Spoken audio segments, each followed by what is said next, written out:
guys, it is SUMMERWEEN, and if you don't know what that is, we have t-shirts. Oh my god, my hair is all over the place. Woo!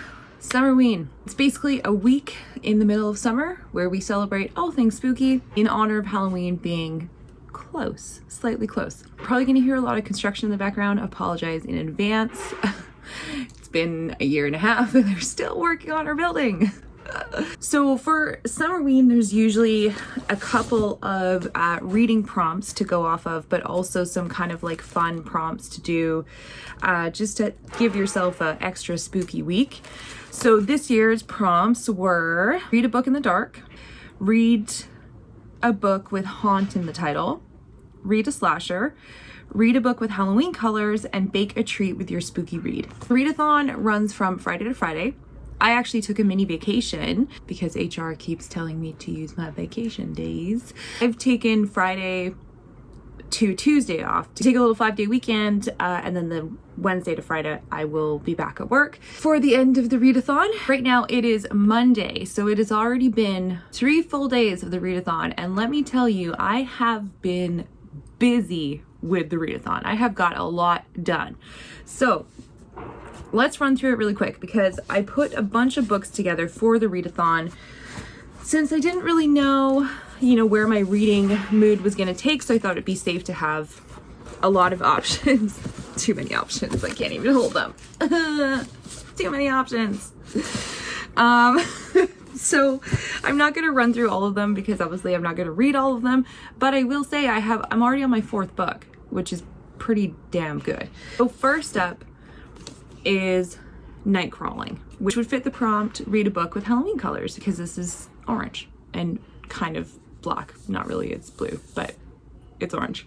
Now this is my only non-spooky read. This is actually a contemporary novel. It is her debut novel, and this was really moving, really deep, really dark. There's a lot going on here. I don't know if I'd recommend it to everyone because there is a lot of trigger warnings in this book, but I think it's a really important read, and I really, despite all of the horrible stuff going on, really enjoyed her writing style and really kind of felt myself lost in this world. So Night Crawling is about a 17-year-old teenager who has a mother in jail. Her father has passed away, and her older brother are just trying to survive in Oakland. She also takes care of her neighbor's little kid because unfortunately her neighbor is addicted to drugs and basically never there. Because of the situation that she's in, being a 17-year-old high school dropout, needing money, no one wants to hire her. She's struggling, so she goes into sex work. And very quickly she gets wrapped up into sort of a blackmail sex work situation where these cops are basically using her. And when the world finds out about what these cops are doing, she finds herself kind of in this massive scandal, and she's like, I just gotta pay my bills, like I don't want any part of this. So it's really tough. But 5 out of 5, like incredible, just so good. Then I picked up The Clackety, which is very much Halloween colors and very much a little spooky vibe.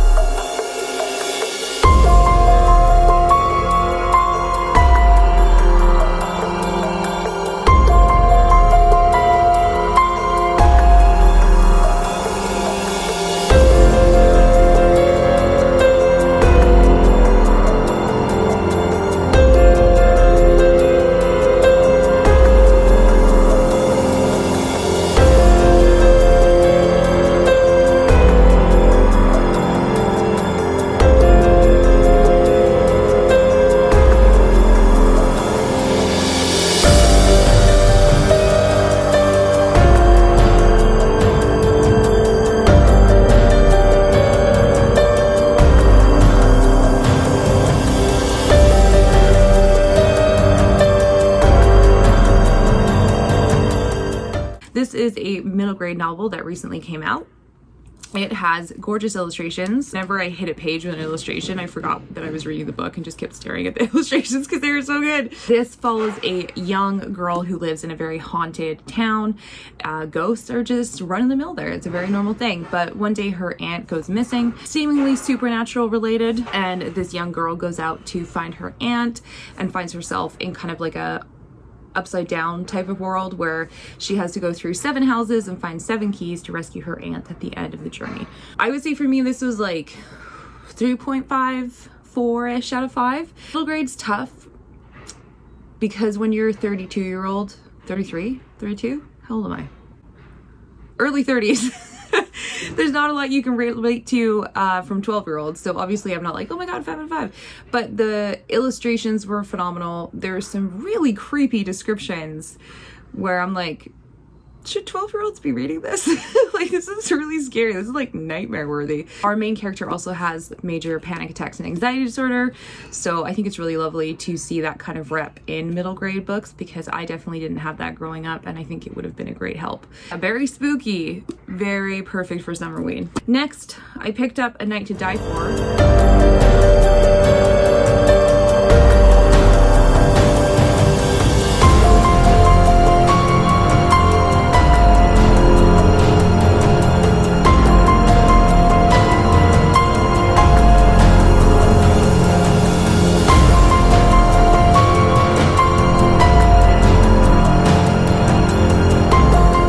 For the slasher prompt, turns out it's not a slasher.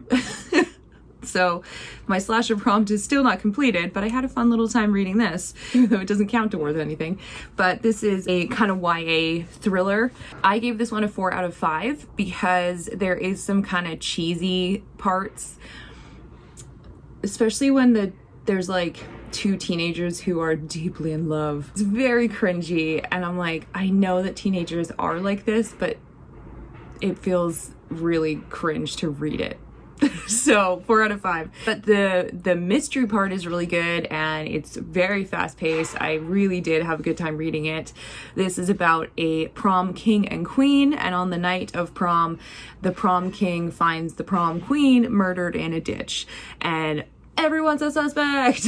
And it was just a lot of fun figuring out who killed the prom queen. Currently, I'm reading a book with haunt in the title, which is Haunted by Chuck Palahniuk.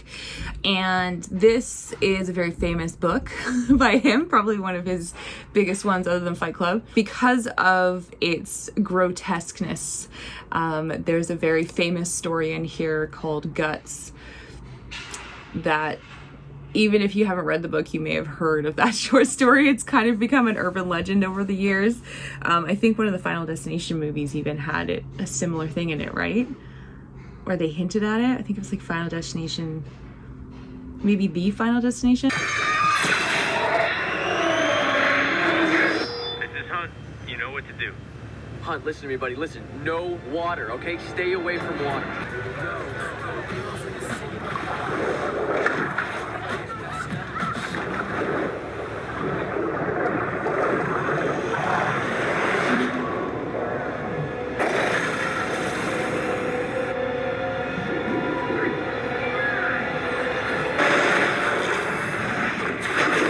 I read this for the first time, I think 18 or 19.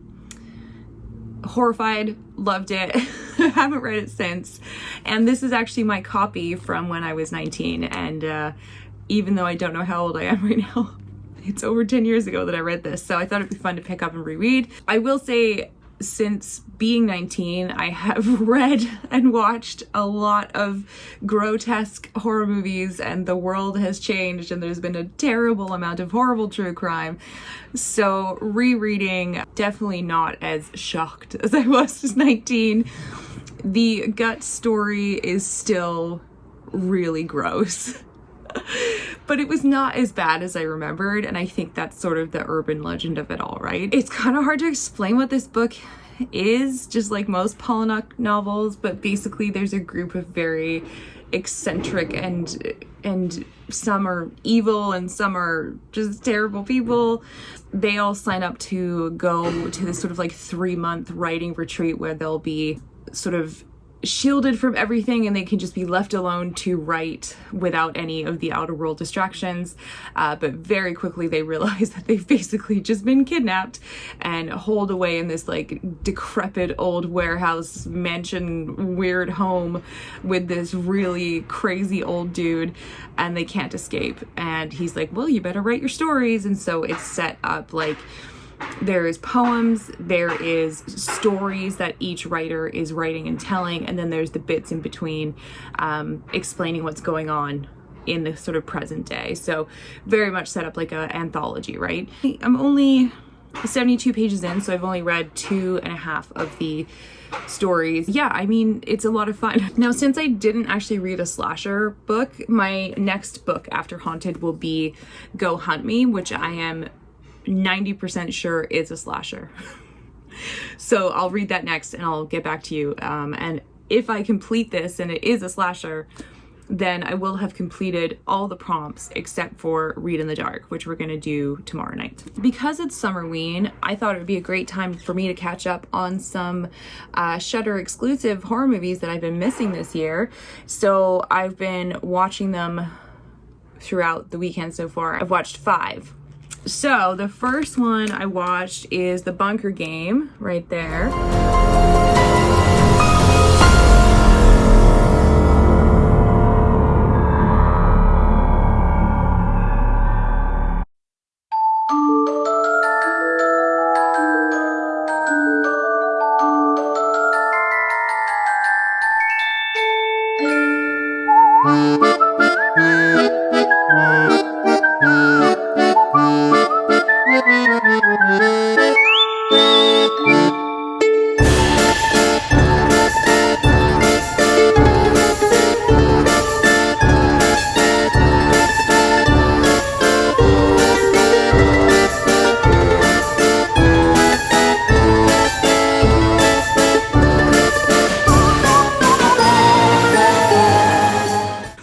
That's a 3 out of 5 for me. Excellent premise. Kind of boring. So Bunker Game is set up as a LARP that people do inside of a World War II bunker. One night, all of the participants are sent home early because the power goes out, and then the people who are involved in the LARP are left behind, and they realize one of their staff members has gone missing, and off we go. What I think bothered me the most is that this LARP is set up like everyone is LARPing as like Nazis, and like it's like a group of people during World War II went into an underground bunker to protect like the Aryan bloodline or whatever, and like it's just never really seen as a bad thing. Like there's no one's like, you know what, maybe we shouldn't LARP as Nazis. Like it just seems like it's accepted and like okay to do, and that really bothered me because no one should be LARPing as Nazis. And then yeah, once it hit the horror element, other than the Nazis, I mean that was horror in itself, but like it took like an hour for anything to start happening, and then it was like not enough to deliver what I needed. So 3 out of 5. Then I watched The Long Night.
And this one was fine.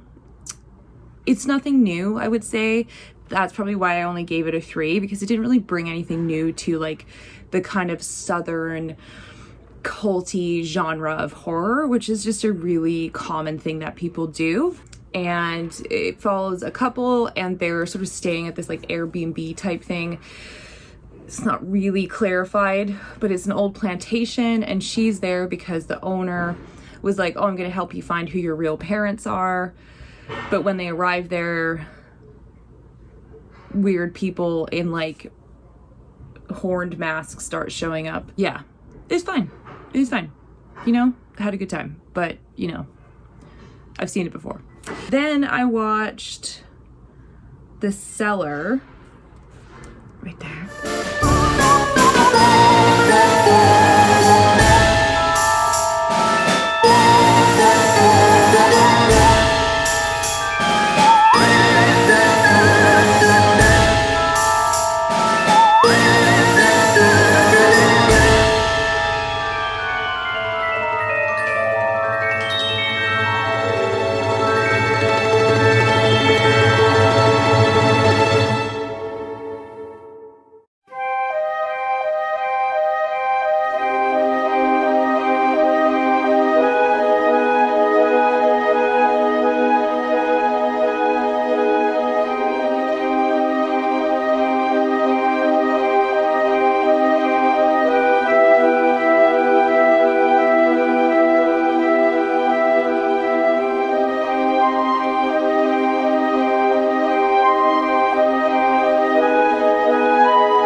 This one I liked a lot more than the others. This is a 4 out of 5 for me, and it's about a family who move into a very old house, and there's obviously something odd going on in the cellar. And the teenage daughter, who was really annoying, disappears, thank God. And she disappears in the cellar, and so the family is trying to figure out like how to get her back and what's going on, where did she go. There's all these kind of like strange math symbols carved into the house, and then they have to figure out like who owned the house before. And yeah, I really liked it, to be honest. Like, it had some good imagery. I really liked the ending. I love a good gut punch ending where you're like, oh my God, like things are terrible and they're not going to get any better. But yeah, it wasn't a 5 out of 5 because there was nothing really new as far as jump scares and imagery went.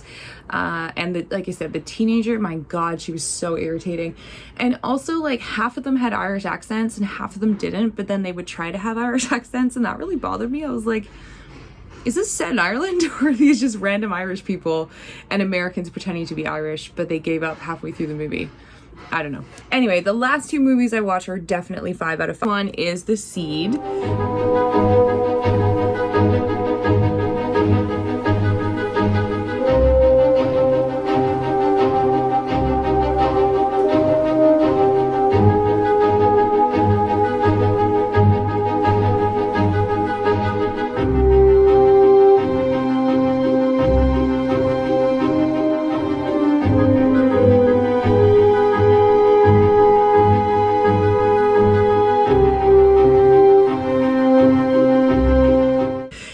This was just so my type of movie, and it's about 3 young women, 2 who are social media influencers, and they go to stay at like one of their uncle's really rich big houses in the middle of the desert, watch a meteor shower.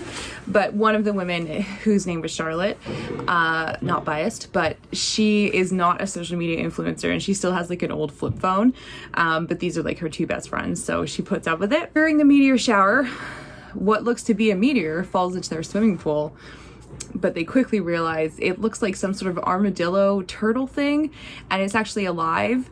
I won't give any more away because that would be total spoilers, but like, it's so good. It is so weird. It is so darkly funny.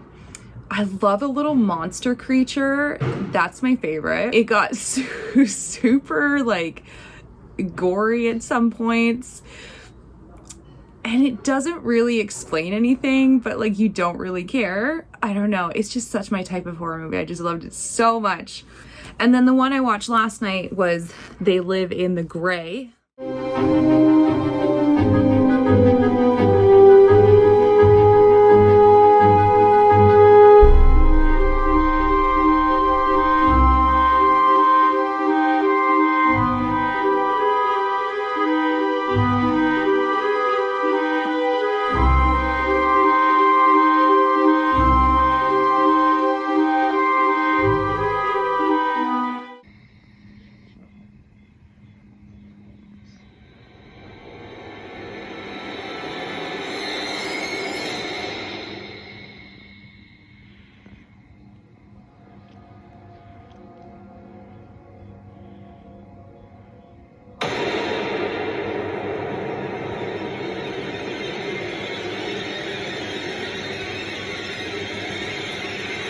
And that was another 5 out of 5 for me.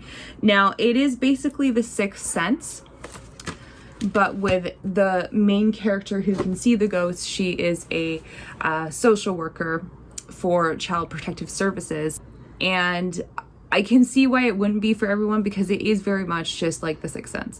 But I really love The Sixth Sense. It's one of my favorite movies, and I didn't mind that this was just kind of an adult version of that. I thought they did a really good job. And it is quite long too. I think it's like just over 2 hours, which is not for everyone.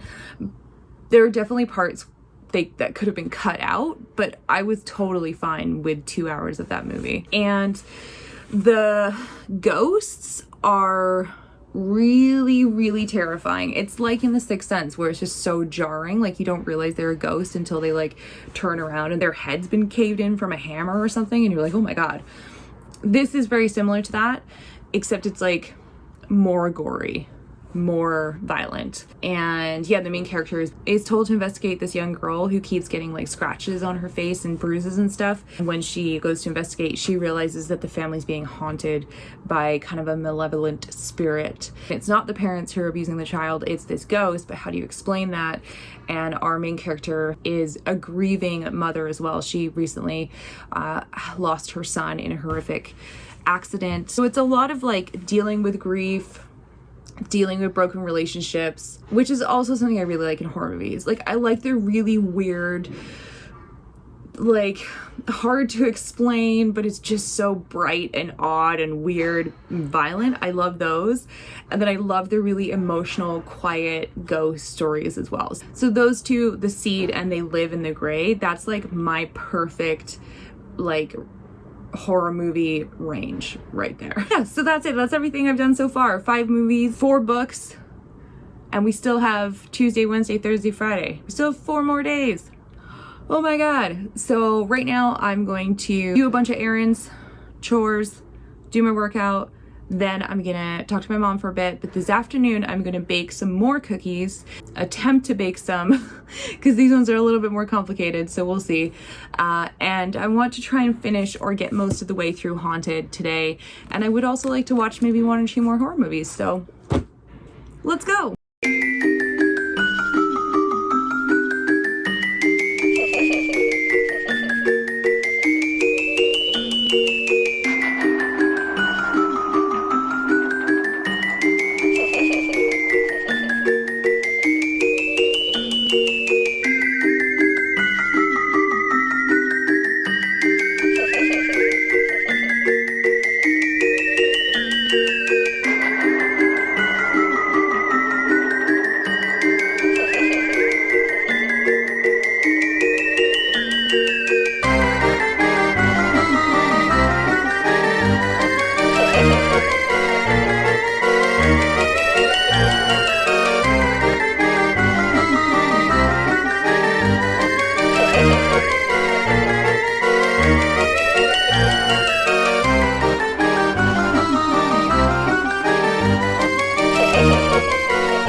Okay, I have finished Haunted, and I don't know how I feel about it yet, because it's definitely not a 5 out of 5 anymore for me. Maybe a 4 out of 5, maybe a 3.5. I think it's a little too self-indulgent because it's a little too long. I think if this book was like maybe 300 pages, maybe just over, and you kind of took like a chunk of those stories out, I think it would be better. But it does feel a little like, look how much I can shock you by the end. Like, you kind of lose that uniqueness, and it becomes a little like, I don't know, shock factory in not a good way. Also, controversial opinion, Guts is definitely not the most shocking, disgusting story. Exodus is the most fucked up, disgusting story in this book. There were parts I genuinely couldn't read. Like, I had to skip forward a paragraph or two. It is so vile. It is so horrific and so gross. It's like while you're reading it. And I hate it because it's like so true. Like, that would totally happen. So yeah, Guts who? Exodus? No thank you. Fuck that. I'm never reading that story ever again for the rest of my life. That prompt obviously is read a book with haunt in the title, so that's crossed off. But I forgot how many of the sort of plot lines are kind of slasher related. So technically this also fulfills my prompt of read a slasher. But it's kind of cheating a little bit. And since it's Tuesday and this ends on Friday, I have 3 days, but I am working the next 3 days, so that's not as much time as I've had over the past few days. So I'm gonna try and read through Go Hunt Me as my actual slasher prompt over the next 3 days. But if I can't finish it, this guy's gonna count as both, in which case all of my prompts are completed except for read a book in the dark, which I think I will do this evening. I think I was gonna do it last night, and I lied, so I'm gonna do it this evening. Yeah, so I watched on the third day, 5 out of 5 stars. It's not for everyone. I usually say that for all of the horror movies I rate 5 out of 5. I have a really specific taste in horror movies that's not for everyone. It's like, it was the perfect mix of kind of feeling like a cheesy Hitchcock movie almost, with like dramatic like zoom ins and outs and lighting, and it all felt very staged and dramatic and silly, but there was enough kind of real gritty, dark, scary moments that I felt like it was a perfect combination. Because as soon as you like settle in, you're like, oh my god, this is so ridiculous. You're like, oh my god, what's happening? Yeah, so I liked it a lot. It is, I don't want to say too much, it's best to kind of go in with as little as possible. Basically, the movie opens with a young woman driving her son, and as far as we know, they're headed off on some sort of road trip. And then in the middle of the night when they're driving, they get hit by another car. And then we flash to 3 days later, and she wakes up in an abandoned building with no memory of what happened, no idea where her son is, totally bruised and bloodied, and she makes her way to a hospital, and the police are trying to find her son, but she has no memory, and there's a doctor that's trying to help her, but she starts to see her son in the mirrors of the hospital. So you go into the bathroom, and looking in the mirror at herself, she can see her son in the mirror. So is she going crazy? Did the accident give her brain damage? Is there something supernatural going on? Who knows? Dracula is spectacular. And I think that there's really something. If you think about it for long enough, and you don't really examine it too hard, I think we really have something there. I hope everyone is as touched as I was Gravity is when I the definitely thought of it. soul of wit.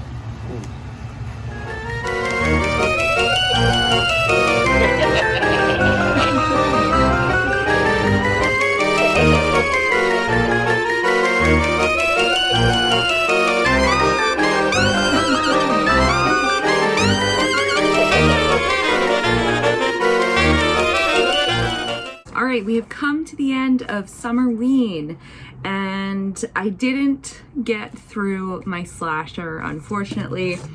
I'm halfway through, but wasn't able to complete it. Thanks, work. But I mean, technically, like I said, this is a slasher. This is a slasher. I just didn't finish it. So I say I completed all the prompts. So yeah, not too shabby for a week of reading, and I had a really great time. I love readathons. I wish there was a readathon like every week so that it would encourage me to read a ton and just like have fun. Or, you know, I could like get a life, make some friends. That is to say, I had a lovely Summerween, and it's just in time for a heat wave that has hit today and will continue over the next week. So I will probably spend the next week basically doing what I just did, hiding inside with the air conditioning, reading. I don't know if I'm going to start a next reading vlog. I think I will, because I really want to read a couple of brand new horror releases, like the new Paul Tremblay, the new Ronald Malfi. So I think that could be a fun video, and I want to get those started after I finish this guy right here. So I'm going to wrap this one up here. Happy Summerween, and I can't promise anything, but I may see you shortly in a new reading vlog.